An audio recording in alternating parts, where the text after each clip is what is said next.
How to turn an idea into a book. So, as writers, at some point, we've all gotten an idea. And once we have that idea, we're like, how do we turn this into something tangible? Now, I do have to put out a few disclaimers before we proceed. I'm not a published author. I'm just flying by the seat of my pants. And this is what I do when I have an idea. So, this is from my personal experience and a few research. I have my notebook here because I could talk forever, and I do want to ensure that I put through all the pointers. Now, that being said, hi, my name is Anna. Welcome to another writing content.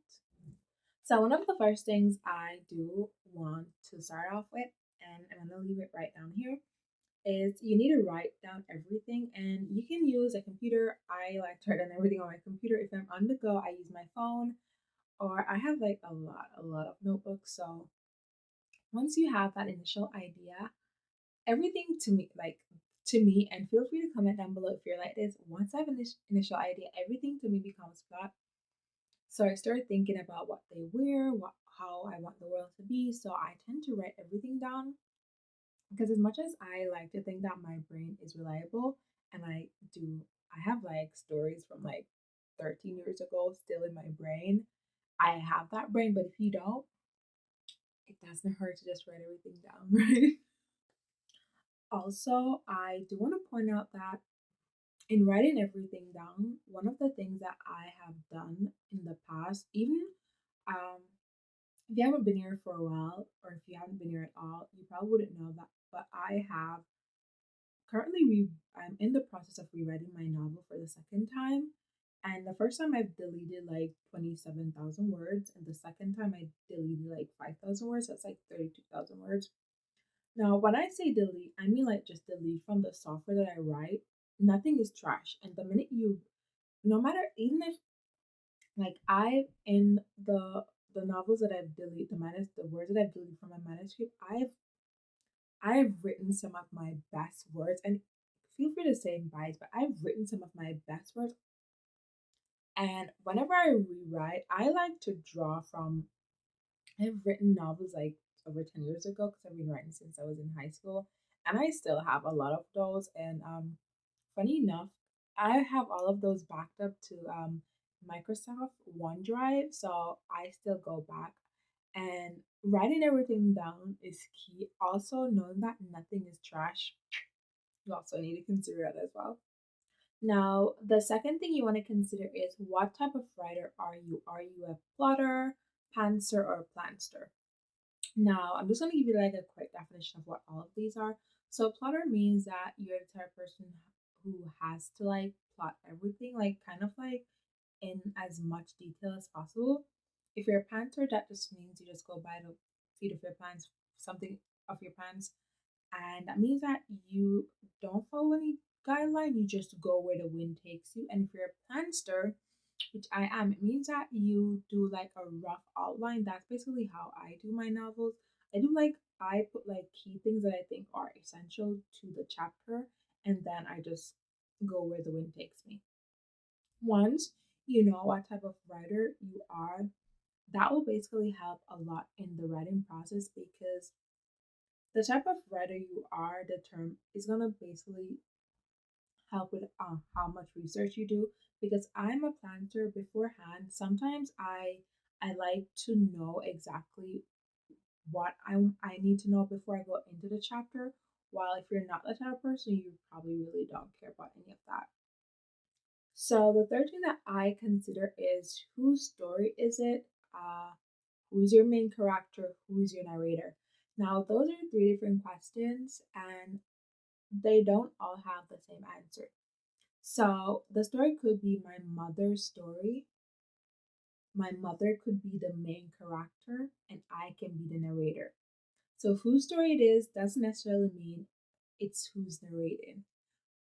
So those are just some things that you need to consider. So you say I'm gonna make up an idea. Say we're working with a vampire who he's the last of his kind. Like vampires have been like, what do you call that? Abolished? What do you call that? I know the word. I know the word. It's in my mind. It's something like extinct. Yeah. Sorry, my brain doesn't. So, say vampires have been extinct for like millions of years, and he somehow is the last of his kind. So, we're just going to run with that. Now, this story could be told from a human. The narrator could be a human talking about their encounter with this mysterious vampire or something along that line. So, the narrator could be a human telling the story, and the main character would be the vampire. It would be the vampire story it is, or maybe it's not the vampire story, but the vampire is a part of the story. Or it could be the vampire is who the story is about, the vampire is the main character, and the vampire is the narrator. Those are just some things that you need to consider when you have this idea that you're trying to turn into a book. Now that you know who's narrating, whose story it is, how do you tell the story? What point of view are you going to use? What tense are you going to be? Past tense, present continuous tense? Those are also some things you need to consider. And one of the reasons why is we're still going to use this vampire. So I want to show you like different ways because I learn by example. So So say we have this mysterious vampire. He's telling his own story, right? He could opt to tell the story from a first person point of view. Say he's going through the moment. Say he's just going through life. He finally realizes that he's the only vampire. Probably he's going through a mode of searching for other vampires. He could choose to tell the story from the present tense, so we know that this is currently happening. Or say it's been years later, and he could choose to tell the story in the form of a retelling from the past tense, right? Still first person. Say this, the narrator isn't the vampire, say the narrator is me or you or someone else. They could choose to tell the story from a past tense, meaning that they're like kind of doing the retelling of the vampire, like what they went through, yada yada. Or they could do it from the present tense where they are, maybe some artifacts came up and they're discovering something about the vampire. However, knowing like once you know who's the main character, knowing how you're gonna tell the story, what tense you're gonna use, I think it's very important. Sometimes I like to use present tense, but after years of writing, past tense is the one that is muscle memory to me. So even if I start writing a story in the present tense, I always by default just go back to past tense because it's muscle memory. I could write in past tense with my eyes closed, it's just muscle memory. But we're moving on. So we know whose story it is, we know our main character, we know our tense. What are the must have scenes? What are some scenes that you, despite the type of writer you are, whether you're a planter, pantser, plotter, whatever you are, what are some scenes in your that you think are essential to your novel? We're going to use our vampire again. Say for some reason he knows, like, say, we're going to say that he's been wandering the earth for the last 500 years. So, say we've gotten to the stage where we know that he knows that he's the last vampire. What if somehow we were to discover that he's not alone? What if that's a one scene where you like a must have scene where you could say, okay, one of my must have scenes is to show that he encounters another vampire and realizes that vampires do exist. But probably they're in hiding or something. You know, we've watched all those vampire shows or whatever that we show that vampires are on top. But what if in this world vampires are actually like vampires and humans actually switch places?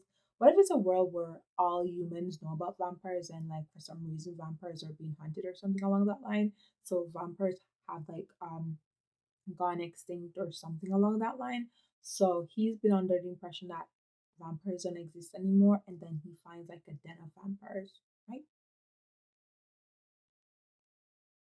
Or what if your story is a way where the vampire, after centuries of have vampires been extinct? This vampire is actually de-vampirizing or whatever. He's actually becoming human. What if you're showing like the transition between like how he's now vampires 500 years ago compared to how they've like basically de-evolved?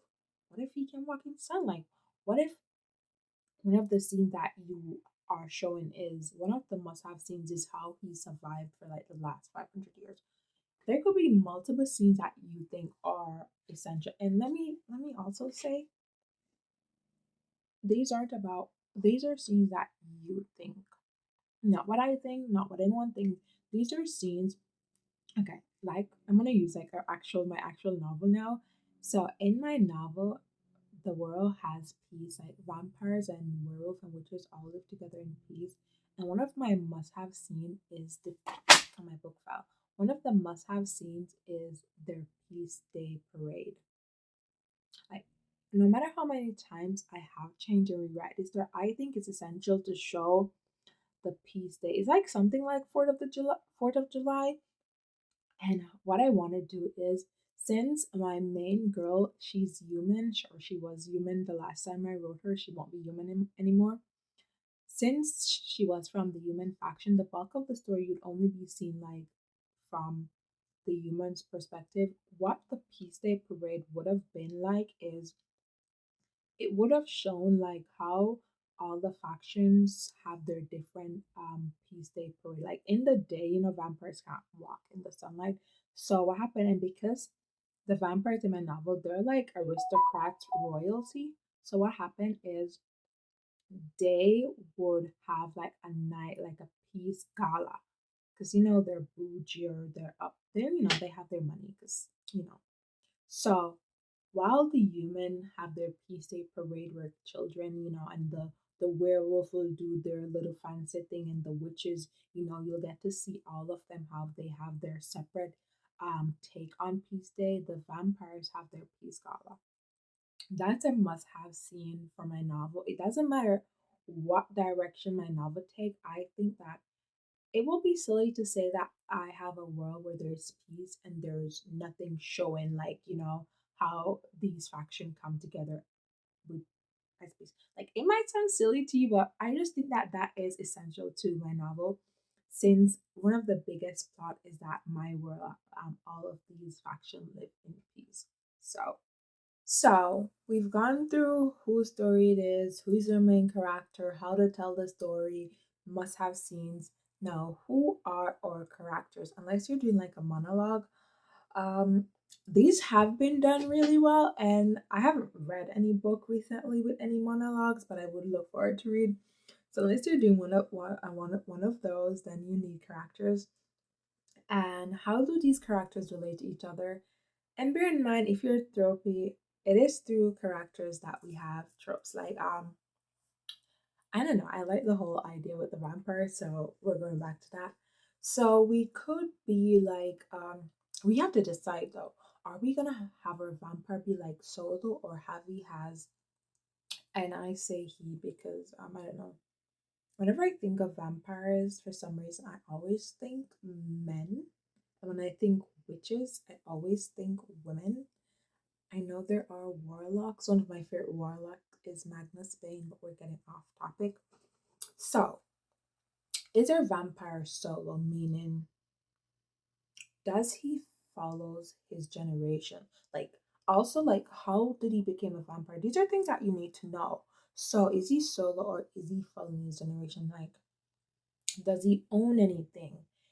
Does he work? Does he have a job? These are things that you also need to consider, like who is in his life and who else is surrounding him. That's why before you think of your characters, you need to know who's telling the story. Because who's telling the story is going to determine the characters. Because if I'm telling the story, then my mom won't be like if I'm telling the story like unless like the vampire knows my mother, then it wouldn't be necessary for her to be mentioned. But if the vampire is telling the story and he knows me, he might know my mom, he might know my daughter, he might know my brother. Who are the characters? Okay, are you Dorothea? Are you gonna have like an enemies to lovers, a family feud? This is why knowing your characters and their relationship then you can start having your tropes. I know how you people get with tropes. Like in my current novel that I'm writing right now, I am not a tropey person. I love the friends to lovers, and I love a good like love triangle. Like I also love enemies to lovers. However, um my I think it's not a trope that's talked about a lot, but um my book, one of the leading trope is secrets. Like there's a lot of secret, and I don't know if it's a trope, but I'm out here creating stuff. If we can create worlds, why can't we create tropes? Like my leading trope will be surrounded, because my book has a lot of secrets. Like it's gonna be so twisty. I don't know. I don't know if it's because I've read so many thrillers. I've so twisty. So you need to know your people. Like in my novel, I have my main girl, and she has like, there's her mother. Also like also I she has her mother and her brother and her sister. Like she's a middle child, which I love that. Because oftentimes, and they, her sister's going off to college now, and her brother is no longer living with the family. But those are just four people. And then there is this witch that has lived for like the last 400 years. She owns a library. And then there are a few vampires who owns a lot of clubs. And then there's the werewolf faction. And then there is another faction that I didn't have before, which is why I'm rewriting. But those are my, like, at least I have at least 20 characters that play like second. Like we have our main girl, and then we have our main guy, and then we have like 20 supporting characters. And I think characters, like, supporting characters is good for a story, because unless, as I said, it's a monologue, you wouldn't I don't know. It's your book. You be doing, do what you want to do. Now for this one, I've written down a lot of stuff, and as much as I love to say it from my brain, I don't want to miss anything. So this is, how do you evolve your plot, aka brainstorming. This is where you expand your idea into a workable plot. So my originally for, we're gonna use a vampire. The idea, how do we evolve lonely vampire into a workable plot? Okay, we first need to know, what are his goals? Is he like trying to survive, or is he trying to find people like him? This is normally where I personally, I do character, goal, obstacle, resolution. So we're gonna name him, now we're gonna name him Luther. So Luther, his goal is to find more people like him. What's the obstacle? He's been hunted by humans. Okay, an idea just came to my brain. In this world, humans, it's going to be really clear, but in this world, have realized that by drinking the blood of vampires, they can extend their life. You know how humans are kind of obsessed with immortality. So that's why vampires are hunted. So we have Luther. He's trying to find more of his kind, and also survive. And then what's the obstacle? He's been hunted, and he doesn't really know if anyone existed. And resolution.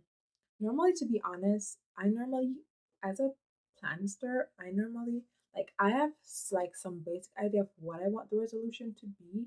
However, I still normally let the story lead me to the resolution. But for the sake of this, we can say that he's gonna find vampire refuge. Oh, sweet. And then this is also where number one comes in, where you need to write everything down. I have a really good memory. So in a novel, there's never really just one obstacle. Also, this is gonna also determine, like, oops, I touched my tripod. It also determines on what beat you're following. If you're following up those beats, then you might have more than one obstacle, but it's your idea.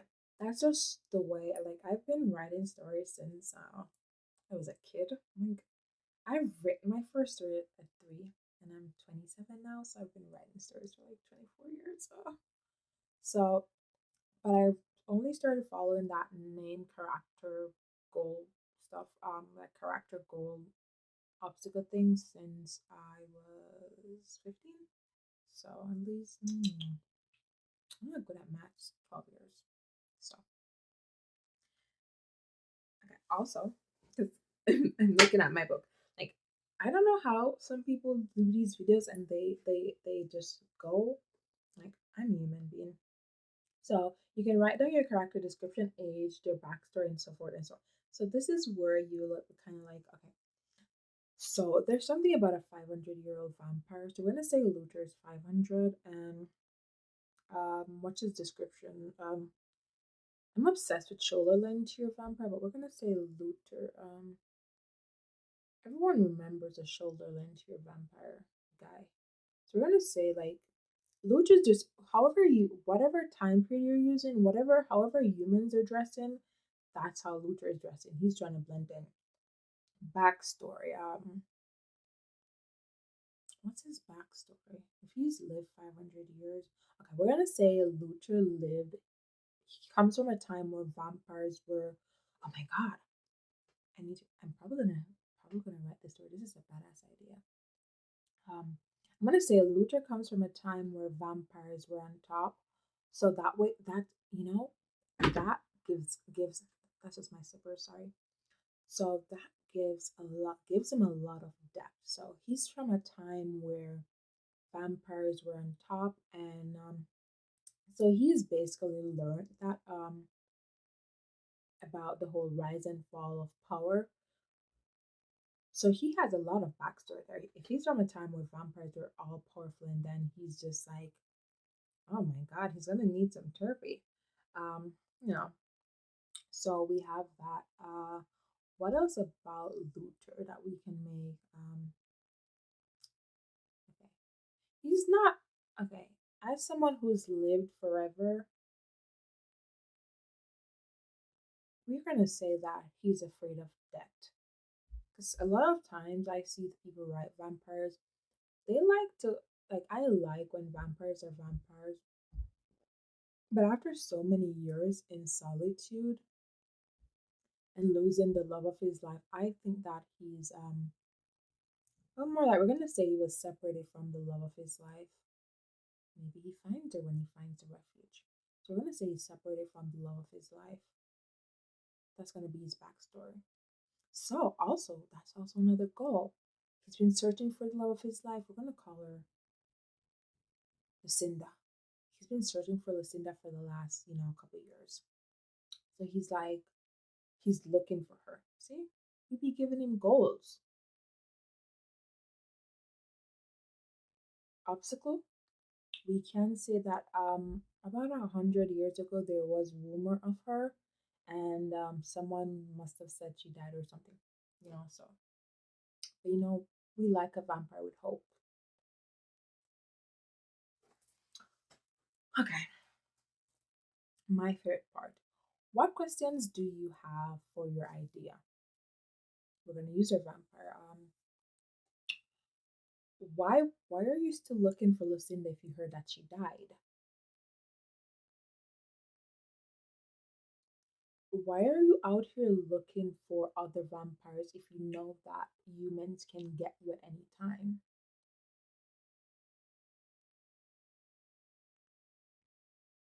Those are questions that I need to know. Luther, how Luther, how are you staying under the radar?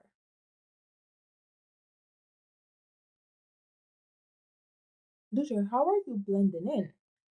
Because Luther, people are gonna find it suspicious that they don't see you in the daytime.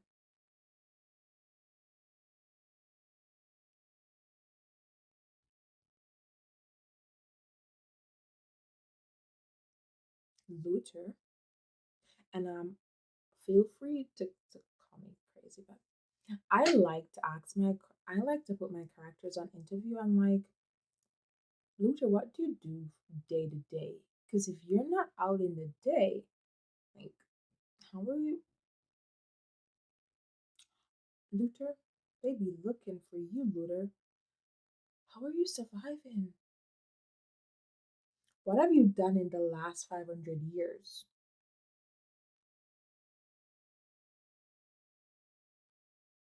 Those are sensible questions. Luther, have you dated anyone since then? Like, Luther, what are you gonna do if you never find any more vampires? Luther, what is your backup plan if you get caught?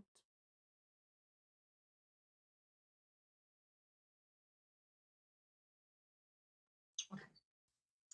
Now, the last two questions are questions that I love asking myself. The first one is, when do you step back? When do you decide that you need to take a break from this idea? When do you decide that you want this idea to stew a little? When exactly do you do that? Now, personally, I have stories in my mind that I have fully developed. I have characters for, and there was this one story that has a special place in my heart. It is that I love, I. If I said I don't like tropes, then I'm a liar. I love the faded maid tropes. There's this book that I started. I have characters and everything, so it follows like two people. They are destined. I haven't figured out, like, I like that look of that. There's like, I'm the person, as much as I'm a flancer and I like to have some idea. I like going in half blind. There's just something about writing, and then when I love having that moment when I write. It's like there's nothing like when you're writing and then you're writing something and it finally the idea for that plot hole finally comes into your mind and you're ready. Oh my god! It's like when you're watching a TV show and something happens and you're like, oh, that's why he. Oh, I love that. So I haven't decided why they're cursed, but they're like destined to fall in love for like forever. And it reminds me of I was watching Legends and there's this it kind of also reminds me of like Vampire Diaries, the whole Silas and I don't remember her name. And it also remind me of these two gods in Hot Man and Hot Girl or Hot Woman, their whole storyline. However, so they're like destined to fall in love, and every time they find each other and they confess, one of them dies and the other has to like, grows old, and they knowing that that's the love of their life, they never love anyone. So while one is dead, and I hope YouTube don't get me, the other just grows old and sad, and then they're gone too. And then it happens again and again and again. However, in this timeline, they've been best friends since they were kids, and one of them is getting married, and that, like, the other one knows that they're fated mate, but they're gonna watch their partner because they're like, if we don't fall in love in this timeline, at least both of us get to grow old. And I've been meaning to write that story, and I've plotted it. I've kind of like done the idea, and I've I don't know, like, that was I created that when I was, I think, 15 and that was 15 to 17. That's when I did that, and I'm like, I don't know, the time to write that just never felt right. I don't know. And talking about it now, just realized I might put a pause on the story that I'm currently writing to write this because now all the emotions are coming back. And so the other question is, when do you start writing? And I wish I have a timeline for you. I wish I could say as soon as you've plot everything, but I'm gonna share my personal experience. I have started writing story without even doing any world building. I have written a story just by the feet of my pants. Is that it? I don't know. Like I've started writing story with just characters, no no backstory. Oh, no, don't follow me. Like do what you want to do. Like I've written like a whole life story, no world building, no backstory, nothing. I just went and I'm talking like a book, and I have written like a full first draft book, no world building, and I did that later. I didn't fully do it, but I did some. When is the best time to start writing? It's gonna be you. Like my current story that I'm writing, I started it and I haven't fully finished the magic system. I haven't fully put the food that the people eat. I haven't fully done like the clothing that the people wear. I've done I've done stories where I just know the first name for my characters, no last name, no age, no hair color, no eye color, nothing. I've done stories where I just write. I don't even I just name them XYBZ. You're gonna know when to write your story when it feels right to you. When I started this story back, the one that I'm writing now back in November, all I knew was the power that my main character, my main guy had. That was it. I have a whole magic system, and where is it? It's my brain. I didn't write anything down. I went ahead and I have written 27,000 words. No magic system. I didn't even do the full. I didn't even completely do my world building until this year. You know what I do? When it comes up, it comes up. I'm a discoverer. I like to discover as I go along, and that's me. You're gonna know when it's the best time to start to write when you feel it's right, and that's why I gave you the story earlier about to when to step back. That story that I told you, I never felt right writing it, so I never wrote it. It's in my brain, and to know that I developed that at 15, 16, 15 to 17, that's like 10 years ago, 10 to 12 years ago, and I still remember it. Like, there are going to be stories that are going to be so close to your heart, and you're never going to feel right to write them. I have a whole Word document in OneDrive that I've had for the last 10 to 15 years that are just ideas. Like, I have so many ideas, and I never turned any of them into books. So, I say this to say that you're going to start when you're going to start. And if you never start, then that's fine. I have stories that I know I will never write as much as I want to because I'm a moody person and I follow my mood. And the mood has never been right to write this story. So that's basically is how I be turning some of my ideas into books. And let me know if I missed anything that you thought was important. Feel free to leave a comment down below and let me know. We're all writers here, and right, I believe that everyone should help everyone. And if you think that I'm doing something wrong, or if you disagree with something I said in this video, you can politely let me know down below. I have issued confrontation, so if you start to argue in the comment section, I will completely ignore you. But if you want to get my attention, just feel free to politely tell me what I did wrong. Um, I love learning. I'm big on learning. So I do want to thank you so much for watching another writing content. Have a wonderful year, month, week, day, hour, minute, second. I'll see you in the